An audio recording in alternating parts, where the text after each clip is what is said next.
Donald Trump spoke over the weekend at CPAC, the Conservative Political Action Conference in Florida, where he went through all of his greatest hits, but then also gave his strongest indication so far that he'd be running in 2024.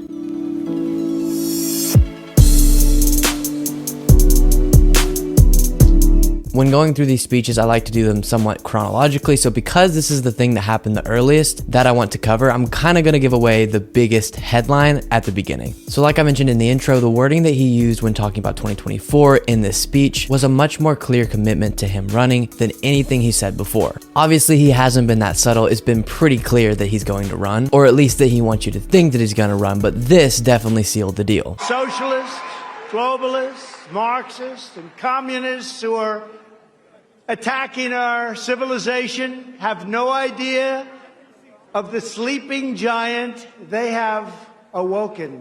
But they're going to find out the hard way starting on November 8th, and then again even more so on November 2024. They will find out like never before. So there we go. Looks like he's saying, it's gonna be me, I'm gonna run. Not surprising, but definitely notable. And then at the beginning, there's this Marxist communist attack on America. Can somebody on the right be specific, please? What does that mean? We just want to give you healthcare. Obviously, CPAC is happening in the midst of the Russian invasion on Ukraine. So Trump, who's had some iffy comments on the whole debacle, had to address that. Here it is. I have no doubt that President Putin made his decision to ruthlessly attack Ukraine only after watching the pathetic withdrawal from Afghanistan. Yesterday, reporters asked me if I thought President Putin was smart. I said, of course he's smart, to which I was greeted with, oh, that's such a terrible thing to say.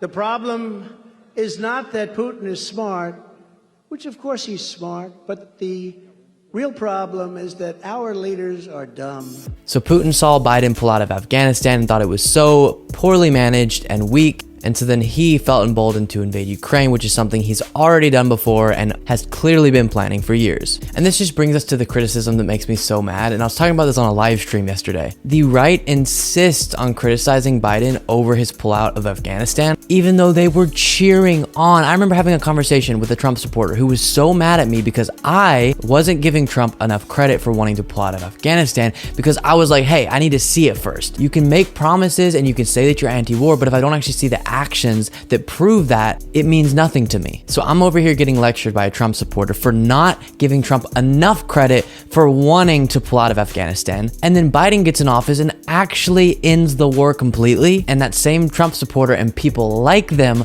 are furious at Biden. And what they cite is, oh, he didn't do it good enough. Trump would have done it better. Well, first of all, Trump was in there for 4 years. He could have pulled out of Afghanistan if he actually wanted to. But also, whenever you try to end a 20-year war, it's not gonna be just peaches and roses. It's gonna be ugly. We literally were propping up a government. And so then when all of a sudden you pull out the force that was pretty much holding up the organizational structure of the US-backed government in Afghanistan, it's gonna be a terrible sight to see. And if you actually cared and were educated on getting out of wars, you would understand that, and it would be heartbreaking. Like, for example, the service members that died and the civilians that died during the pullout. That is tragic, but what we understand is the tragedy that we were causing by being there was actually worse. And so that's the first thing. Overall, the criticism of Biden with Afghanistan is very annoying.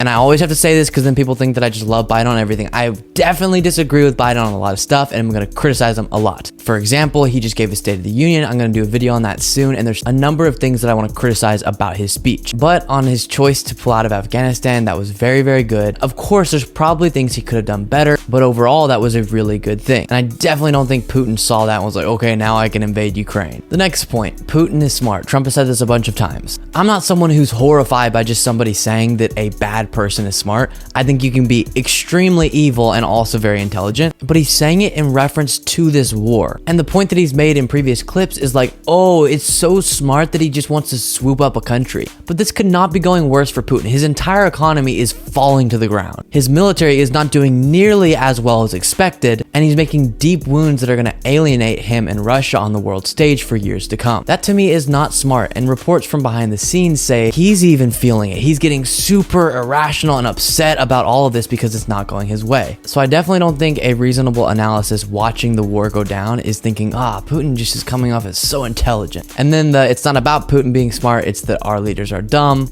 That would be fine if he left it there, but then he wanted to make a point about how Putin is playing the West and they're just all so weak and can't figure out how to handle him. But like we just talked about, a big chunk of the world has come together and levied a massive blow to the Russian economy that Putin may not be able to withstand for a super long time. Trump then went on to say that the left is trying to replace democracy with woke tyranny. Radical left is trying to replace American democracy with woke tyranny.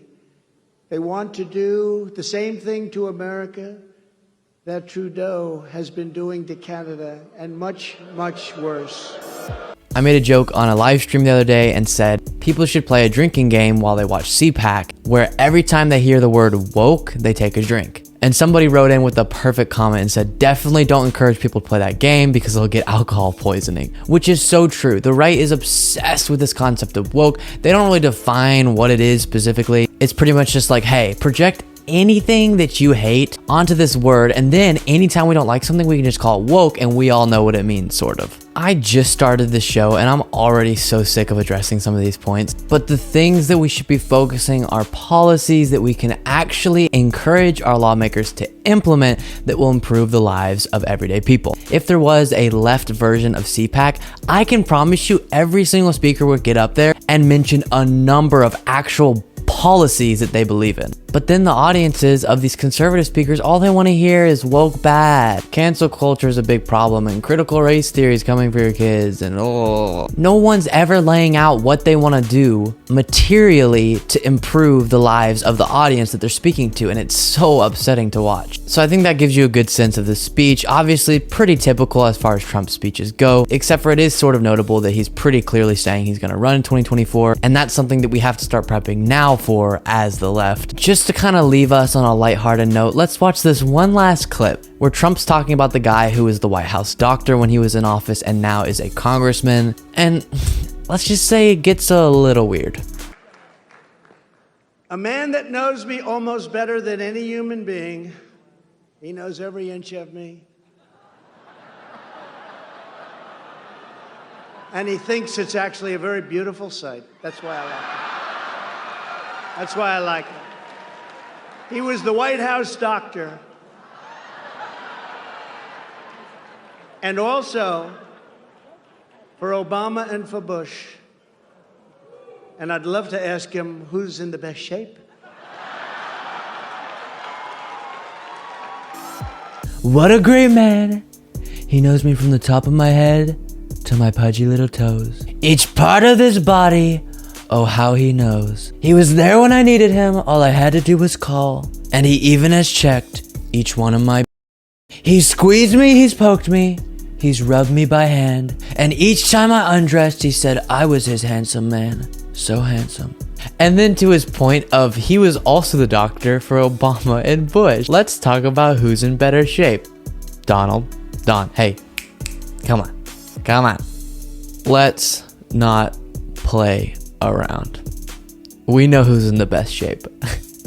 You don't have to love Obama's policies, but you can know he's in the best shape. Anyways, I hope you can sleep tonight after imagining a White House doctor eyeing Trump's raw body down and calling him handsome. Here's what else you need to know today. Russian forces have captured the strategically important hub of Kherson, which is the first major city to be fully taken over. Ukrainians are standing strong though, with explosions occurring also in the capital city of Kyiv. Bombing by the Russian military of civilian targets in Ukraine have increased, which are clear war crimes and show the vile intent of Putin with this invasion. The Texas primaries left Abbott as the Republican nominee and Beto O'Rourke as the Democratic nominee for governor. Ken Paxton, who was seeking re-election, was forced into a runoff, and a race that we were closely monitoring, Jessica Cisneros versus Henry Cuellar in the Democratic primary for Congress, and it looks like in that race they're going to have to also move on to a runoff. Biden gave his State of the Union last night where he addressed the war in Ukraine, and Putin continued to push his domestic agenda and ended by saying he was more hopeful for the future now than ever.